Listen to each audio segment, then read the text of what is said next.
Hey everybody, it's Christine Ernst, the Fat Ass Cancer Bitch, coming to you from the Cozy Birding Cottage here in Sandwich, Massachusetts. It is Saturday, March 14th, Pie Day, which I will talk at length about in a minute. Full disclosure, March is my least favorite month. Even though it's lovely and sunny out today and all the snow is almost melted. We have so many branches to take care of, so many branches and damage that have to be addressed, but that'll be fun. But March for me is usually mud and drizzle. I did see snowdrops yesterday, but I am sort of deep in the slog of not quite spring enough just yet, but that's changing. So we did spring forward last week, and I changed 13 clocks in my 800 square foot home, 800 square feet. Kitchen clock, stove clock, microwave clock, toaster oven clock. Why does the toaster oven have to have a clock? Weather station clock, digital frame clock, living room clock, bathroom clock, guest room clock, bedroom clock, cozy cottage clock, studio clock, shop clock. As if it is imperative that I must know when I am at any given moment in my linear understanding of this particular quantum continuum in which we all participate, not to mention our calendars and schedules and smartwatches and phones and devices that ping reminders and chime notifications and rattle haptics and bleed alarms at us on the regular so that we are reminded constantly of our experience of spending, enduring, wasting, saving, killing, losing, gaining, maximizing, squandering time. And the fact that I took time to change 13 clocks in my home now seems absurdly, even exponentially redundant. Taking the time to change the time, to keep the time so that we can stay on time and not waste time. Maybe this fascinates me because I am turning 60 this year in my second favorite month, July. October is my very favorite month. Time becomes a different and finite commodity as one ages, I find. Also, I am watching a German series on Netflix called Dark, and it totally is. It's like the German Stranger Things. Beautifully constructed, but it involves the mind-bending paradox of time travel and looping realities, and it often just hurts my brain. Like one of those shows that you just can't quite comprehend, but is quite entertaining. And also, today is Pi Day, 314, Pi, P-I, that magical number, 3.141592665, etc., etc., etc., etc., to infinity. The digits of Pi never repeat or show a pattern. So Pi should be a total effing chaotic mess. Yet pi defines the exact and predictable ratio of a circle's circumference to its diameter and is known as the bridge between space and time because pi describes all of nature's curves and cycles and pendulums and orbits and rhythms. We find pi in the structure of our DNA as well as in the shape of galaxies. An irrational number, I love that term. Irrational numbers, such as pi or the square root of 2, for example, are numbers expressed as decimals that never end and never repeat. And even though they go on forever and ever, we always have to round them to use them in calculations. They still describe an exact value. Like this number is completely baffling and sort of incomprehensible, and yet it still works every time. It is a constant yet fundamentally unknowable truth. Are you seeking magic? Look no further. Transcendent pi connects everything that we can comprehend.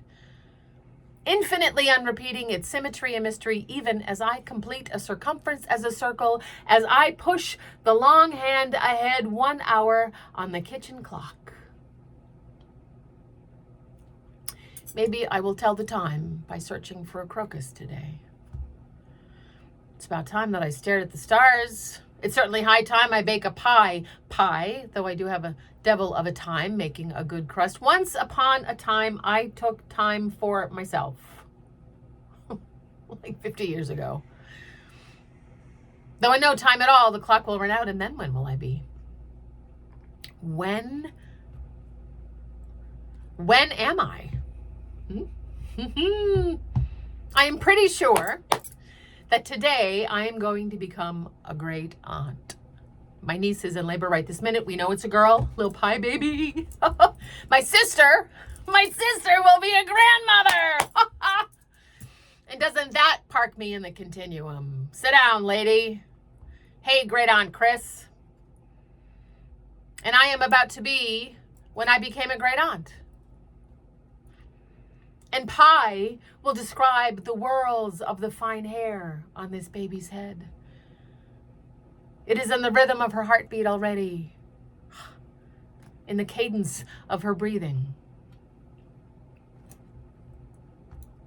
Welcome to the continuum, sweet girl. You are indeed magic already.